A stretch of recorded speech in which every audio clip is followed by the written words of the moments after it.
I had lost money. I had lost my wife. I lost my grandfather. I felt lost, and I hated doing what I was doing. I was making less than $250 a week bring home, but I was spending 6 days a week doing it, working on a Saturday, servicing one convalescent home down on Fayette Street in downtown Baltimore. But Monday through Friday, 13 and a half hours. Would you do that? No, most people wouldn't. But I was initially thinking, if I can learn everything about this business, make money, I'll buy my own machines, my own vending machines, and I'll know everything about this business that I'm looking at as I'm paying tuition. Just like, I guess it would be considered like a intern, where you're not really getting paid, you're just there to get the experience,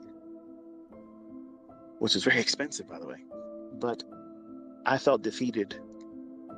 I felt like I was at my wit's end, and I had lots of books, I had lots of things in my head, but I couldn't make that stuff in retail stuff work.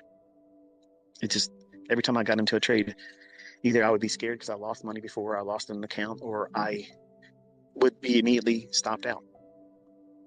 And it was very, very discouraging.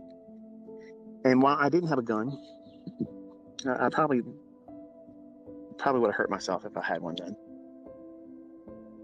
I felt like I was being invited many times driving over that Key Bridge. Like I just want to whip the wheel over there and just go off the edge of it. Well, the day I was in the stop right before going across the Key Bridge, and I would go to Telco, which was a stop that didn't make a whole lot of money, but I hated going to it. I figured, well, once I service that one, I'll be going over the Key Bridge, and then I'm going to do it today. I'll probably pass out on my way down. I probably won't feel anything, but nobody's going to miss me.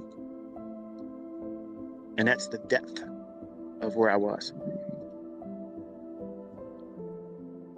Nobody could have reached me. There was no cell phone, no text messages to encourage me not to do it. And I didn't tell anybody I was going to do it. Because listen, folks, if you're going to do it, you're going to do it. People that talk about doing it, they just want someone to say, I love you, don't do that. They don't want to really hurt themselves. But that day I did. I felt empty, worthless. I looked at my history. My own parents didn't want anything to do with me. And the only person that looked at me like a son was my grandfather. He was gone. I had no direction in life. And yes, I believed in God, but that wasn't enough at the time.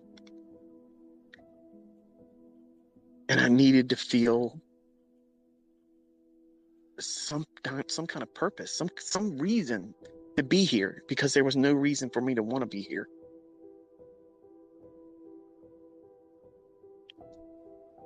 I got on the Key Bridge, got on the right lane, got to the top, stopped. Put my hazards on.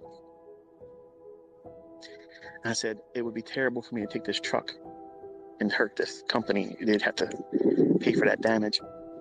I'm just going to go off of it. It only takes me a second to get up there. I'm just going to step off and that's it. Once I'm over, it's over. I can't stop it. And again, I'll probably pass out before I hit.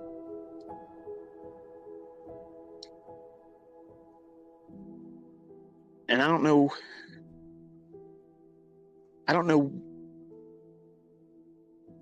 why that day. What was I didn't wake up that morning and think it. It was while I was working. While I was working and thinking about what I was doing and how I felt trapped doing that. And I didn't see an out. I never drank alcohol. I never did drugs.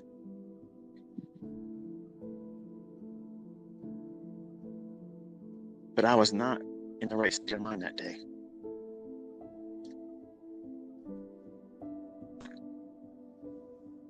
Something said, Go home and don't think about it.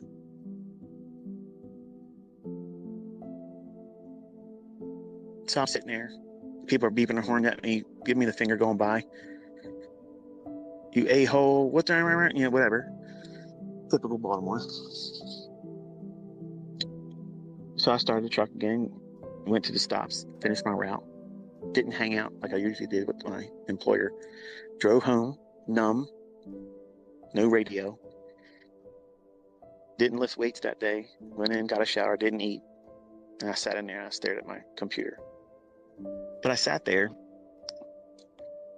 looked at all the books I had bought, and remembered all the hopes I had in waiting for them to arrive. And all the trips that I drove out to Columbia, Maryland, to the Traders Library, which was I'm not even sure if it's even a place anymore. I'm not sure if it even exists. Now that I'm thinking about it, when I'm done here, I'm going to have to Google it and see if the Traders Library still exists. But I used to go out there every week, and I'd buy something. I paid $50 a week, room and board at my aunt and uncle's house.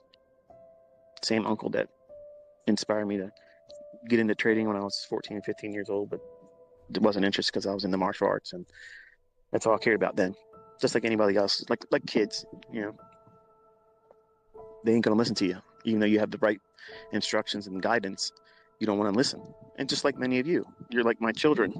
Some of you are probably older than me, but you still act like a child. You don't listen to good advice.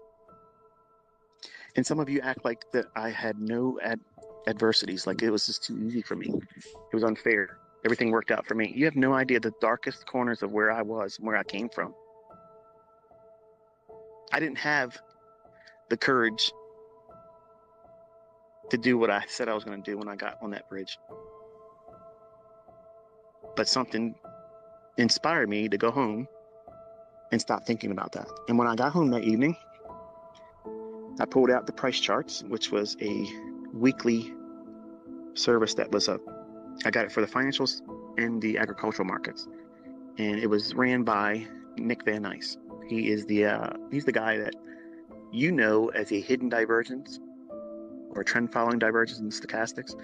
He's the guy that codified that. George Lane didn't do that, and nobody else ever did either. And me and Larry Williams are the only ones that ever give that guy credit for that. But he had a service that, as a commodity trader, we updated our charts by hand. And I pulled out the charts. I was looking at them, and it just looked like Greek to me. Like I was disconnecting. Like I wasn't interested in it anymore. For the first time, I looked at these things and said, I don't know what I'm doing. Like I can't see what it is that I'm supposed to see. And I just basically at my wit's end, I said, you know, God, I never really invited you into this. But I feel broken. I feel like I have no worth. And I don't want to be here.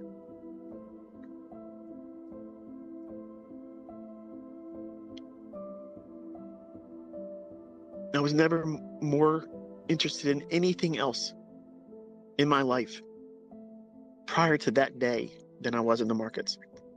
And in that day, I was ready to disconnect everything.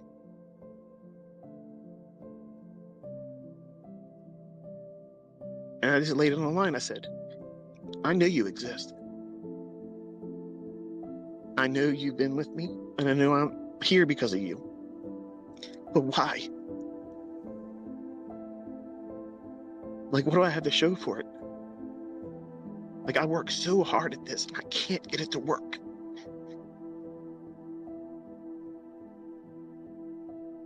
So I said, I'm going to ask you something.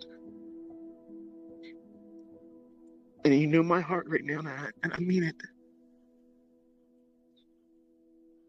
If you open my eyes and my understanding, I swear I'll spend the rest of my life helping other people do it.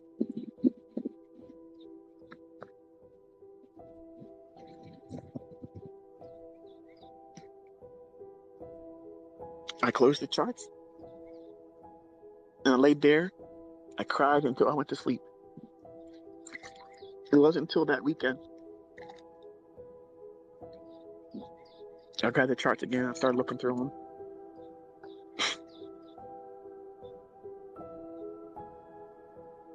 I was just literally looking at them, having no understanding of what it was I was going to look for. Nothing. And I thought about what I had asked, and I hear, look.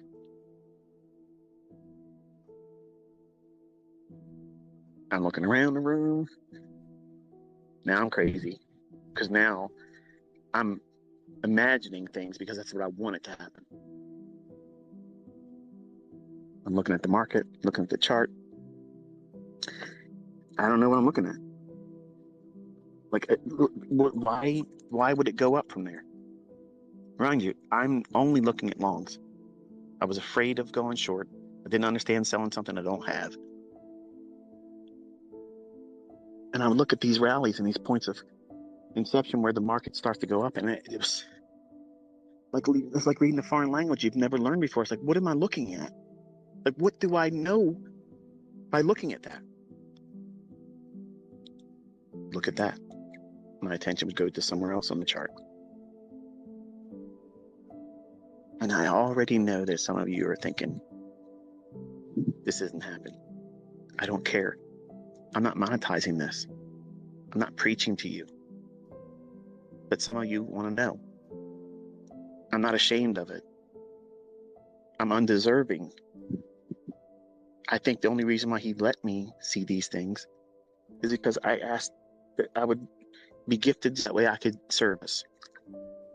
I serve with this information. Because to be honest with you, listen, prior to that day, if it would have been given to me, I would have selfishly kept it. You never would have learned any of this. And I would be an egotistical maniac, living a life that would just be about me. And I believe because he knew my heart, I was broken. And that's what he has to do sometimes. He lets people get to that point because nobody reaches out to them until they're hurting. Think about it. If you've ever asked God of anything, you didn't ask God of anything because you were at the height of anything that you found success in. And how often do you invite him in to thank him for allowing you to get there? If God exists, he wouldn't allow suffering. He has to do it because we're stubborn. I was.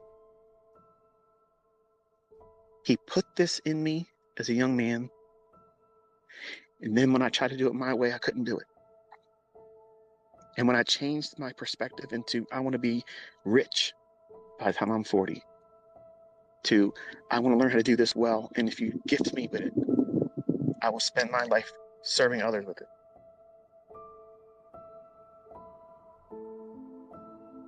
And I think that's the kind of prayer he likes to answer.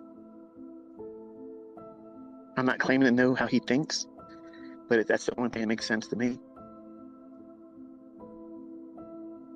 And then when I would study, I would be by myself. No radio, no television, nobody coming in to disturb me.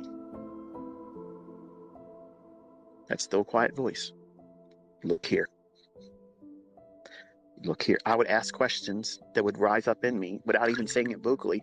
And it would be, my eye would go here and the same voice would be, look here. It's the same voice that said, pull the door in front of you. It's the same voice that told me the weight of my son Cameron before he came out and we videotaped it.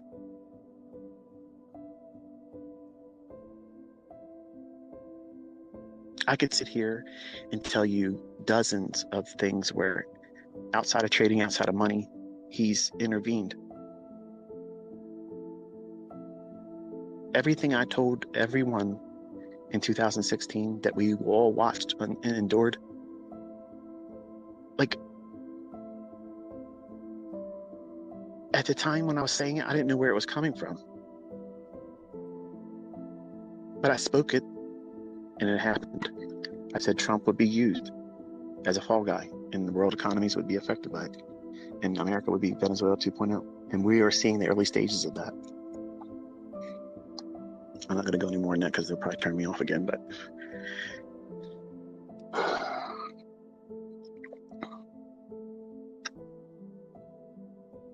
you might call it a visit.